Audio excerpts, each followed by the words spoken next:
ఓం మహాగణపతే నమః. మనము ఈ ఏప్రిల్ మాసంలో రవి గ్రహానికి సంబంధించినటువంటి విషయాలు తెలుసుకున్నాము. ఈ రవి గ్రహం వల్ల రాశుల వారికి, ప్రతి రాశి వారికి ఎలాంటి మార్పులు కలుగుతున్నాయి, ఎలాంటి ఫలితాలు కలుగుతున్నాయో చూద్దాం. ముఖ్యంగా ఈ ఏప్రిల్ మాసంలో రవి 2 రాశుల్లో సంచారం చేస్తున్నాడు. 1 నుంచి దాదాపు ఏప్రిల్ 1వ తేదీ నుంచి 13వ తేదీ వరకు మీన రాశిలో రవి యొక్క సంచారం అనేది ఉంటుంది.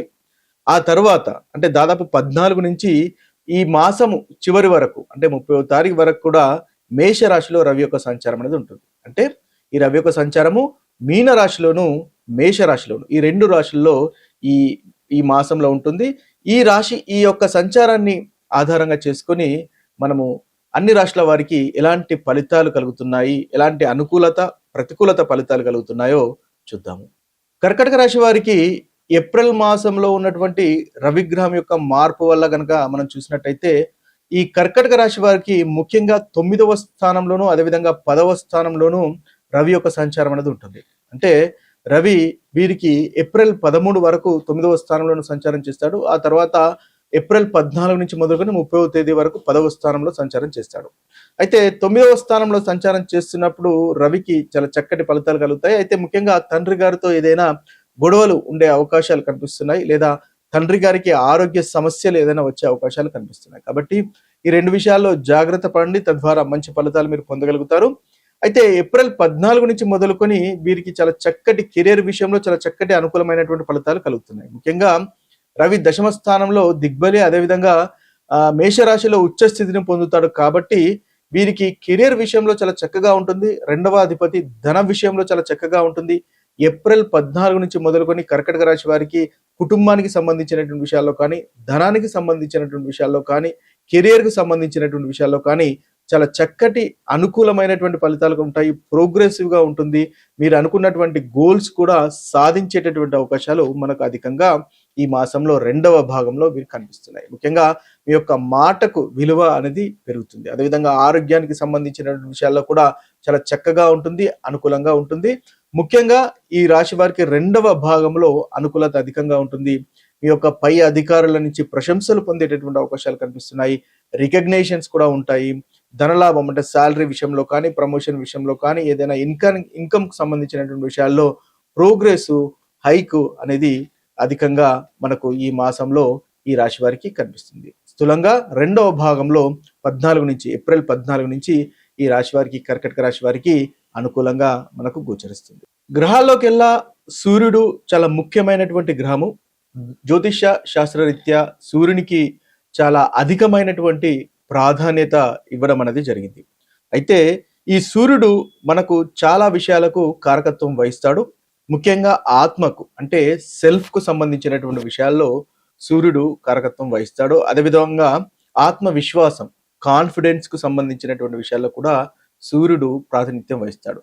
ఒక వ్యక్తికి కాన్ఫిడెన్స్ లోపించింది అంటే ఆత్మవిశ్వాసం తగ్గుతుంది అంటే అర్థము సూర్యగ్రహం యొక్క పరిస్థితి అంటే ఆ ప్లేస్మెంట్ అనేది ఆ జాతకంలో అంతగా అనుకూలంగా లేదు అని మనం గ్రహించాలి.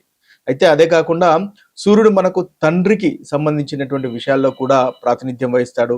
గౌరవము, సెల్ఫ్ రెస్పెక్ట్, అదేవిధంగా ఒక సమాజంలో మనకున్నటువంటి ప్రతిష్ట, పలుకుబడికి సంబంధించినటువంటి విషయాల్లో కూడా సూర్యుడు మనకు ప్రాతినిధ్యం వహిస్తాడు. అంటే సూర్యగ్రహం గనక మన జాతకంలో చాలా చక్కగా బలంగా ఉన్నట్టయితే మనకు సమాజంలో కూడా కీర్తి, ప్రతిష్టలు అనేవి వస్తాయి.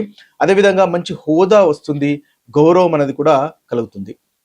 అంతేకాకుండా మీకు సూర్యుడు కనుక బలంగా ఉంటే లీడర్షిప్ క్వాలిటీస్ అనేటివి ఉంటాయన్నమాట.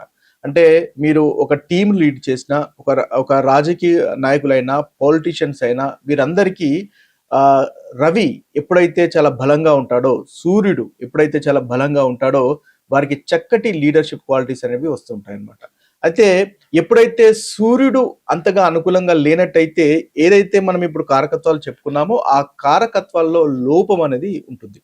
అదేవిధంగా సూర్యుడు వీక్గా ఉన్నట్టయితే వీరికి ఈగో ప్రాబ్లమ్స్ కూడా ఎక్కువగా ఉంటాయి. అంటే ఈగోయిస్టిక్గా ఉండడము, ఆత్మవిశ్వాసం వేరు, ఆ ఆత్మవిశ్వాసంతో ఇంకా ఈగో అనేది వేరు. అయితే ఈ ఈగో అనేది ఒకవేళ సూర్యుడు గనక బలహీనంగా మీ జాతకంలో ఉన్నట్టయితే, ఎవరి జాతకంలోనైనా గనక ఉన్నట్టయితే వారికి ఈగో అనేది ఎక్కువగా ఉంటుంది. తద్వారా ప్రాబ్లమ్స్ ఎదుర్కొనేటటువంటి అవకాశాలు అధికంగా కనిపిస్తాయి. అంతేకాకుండా సమాజంలో రెస్పెక్ట్ అనేది కూడా వారికి తగ్గుతుంది. తండ్రికి సంబంధించినటువంటి విషయాల్లో ఇబ్బంది ఉంటుంది. రవి ఆరోగ్యానికి సంబంధించినటువంటి కారకత్వం కూడా వహిస్తాడు. కాబట్టి ఆరోగ్యానికి సంబంధించినటువంటి విషయాల్లో కూడా చాలా ఇబ్బందికరమైనటువంటి పరిస్థితులు ఉంటాయి. ప్రభుత్వానికి సంబంధించినటువంటి విషయాల్లో మీ పై అధికారులతో మీకున్నటువంటి సత్సంబంధాల విషయాల్లో కాస్త ఇబ్బందికరం అనేది ఈ రవి బాలేకున్నట్టయితే మనకు జరుగుతుంది. అయితే ఎప్పుడు రవి మీరు స్ట్రాంగ్ గా ఉన్నట్టయితే ఇతరులను డామినేట్ చేసేటటువంటి లక్షణాలు కూడా కనిపిస్తాయి. అంటే ఇతరులను లీడ్ చేసేటటువంటి లక్షణాలు, ఇతర కాన్ఫిడెన్స్ తో ముందుకు వెళ్ళేటటువంటి లక్షణాలు, ధైర్యంగా నిర్ణయాలు తీసుకునేటటువంటి లక్షణాలు మనకు రవి గ్రహం వల్ల కలుగుతాయి. అయితే రవి వీక్ గా ఉన్నట్టయితే ఈగోయిస్టిక్ గా ఉంటారు. కోపం అనేది అధికంగా రావడము, అంతేకాకుండా ఈ అథారిటీకి సంబంధించినటువంటి ఇష్యూస్, పై అధికారులతో ఇబ్బందులు, ఇవన్నీ కూడా మనకు రవి గ్రహము వీక్ గా ఉండడం వల్ల వస్తాయి. అయితే ఒకవేళ మీకు వీక్ గా ఉన్నట్టయితే ఎలాంటి పరిహారాలు చేసుకోవాలి, లేదా ఒకవేళ మీకు స్ట్రాంగ్ గా ఉన్నట్టయితే ఇంకా మంచి ఫలితాలు కలగడానికి ఎలాంటి పరిహారాలు చేసుకోవాలి అనే గనక మనం ఒకసారి గమనించినట్టయితే, రవికి ముఖ్యంగా సూర్యోదయంలో సూర్య ఆరాధన అనేది చాలా ముఖ్యం. అంటే మీరు సూర్యుని గనక ఉదయం ఆరాధించినట్టయితే చక్కటి పరిస్థితులు మీకు నెలకొంటాయి.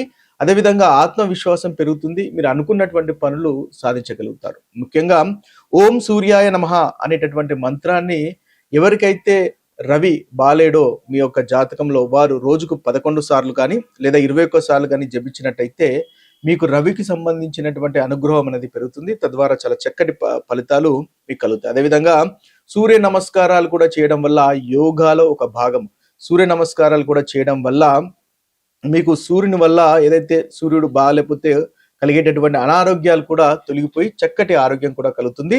సూర్య నమస్కారాలు కూడా మీకు కాన్ఫిడెన్స్ అనేవి ఇంప్రూవ్ చేస్తాయి. తద్వారా చక్కటి ఫలితాలు అనేవి కలుగుతాయి.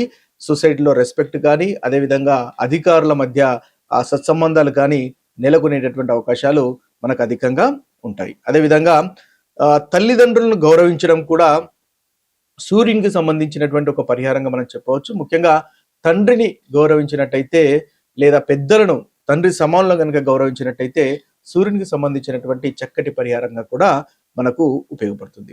ఇవన్నీ కూడా మనకు సూర్యుడు కనుక మీకు బాగాలేనట్టయితే మీ జాతకంలో పాటించవలసినటువంటి పరిహారాలు. ఇక మరొక వీడియోలో మరొక గ్రహానికి సంబంధించినటువంటి విషయాల్లో కలుద్దాము. అంతవరకు సెలవు. సర్వే జన సుఖినో భవంతు. సర్వే సుజన సుఖినో భవంతు. నమస్తే.